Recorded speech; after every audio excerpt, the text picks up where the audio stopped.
তো চলো জামাই ষষ্ঠী নিয়ে একটা কবিতা হয়ে যাক। চলো। জামাই ষষ্ঠী বলে কথা ভাই, শ্বশুর বাড়ি যাব। মটন এখন 1000 টাকা, 250 টাকা মুরগি নেব। তারপর ভাই আম, 100 টাকা দাম। শ্বশুরের জন্য ধুতি পাঞ্জাবি আর শাশুড়ির জন্য শাড়ি।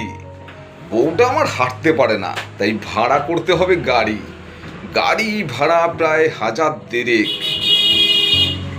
কে দেবে অত টাকা? কিন্তু ভাই কি করি আজ, পকেট আমার ফাঁকা। তবু যেতে হবে ভাই শ্বশুর বাড়ি, জামাই ষষ্ঠী বলে কথা। কাজের বাজার খুবই খারাপ ভাই, বুকে লাগে ব্যথা। তবু জামাই ষষ্ঠী যেতে হবে, জামাই বলে কথা। একইতে ভাই ভীষণ গরম, রোদে আবার নিতে হবে ছাতা। ছাতা আবার নেই ঘরে ভাই, কিনতে হবে ছাতা। ছাতা কিনতে গিয়ে ভাই নষ্ট হলো মাথা। তারপর ভাই শ্বশুর বাড়ি যাচ্ছি গাড়ি চেপে।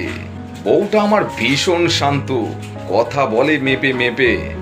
শ্বশুর বাড়ি ভাই সেই যে গ্রাম, নামটা যে তার অঞ্জনা। বউ আমার সবার ছোট, তার নাম যে রঞ্জনা। তবু শ্বশুর বাড়ি যেতে হবে ভাই, জামাই ষষ্ঠী বলে কথা। পকেটে হাত দিলে ভাই নষ্ট হয় মাথা। তা এতটুকুই বানালাম। আর এই যে কবিতাটা বলছি, এটা বানিয়ে বানিয়ে বলছি, জাস্ট আগের থেকে লেখা ছিল না। তাই ভালো হোক মন্দ হোক কমেন্ট করে জানিও। Good bye, tata. সবাই জামাই ষষ্ঠী ভালোভাবে কাটাও। সমস্ত জামাইদের বলছি আজকের দিন সবার শুভ হোক।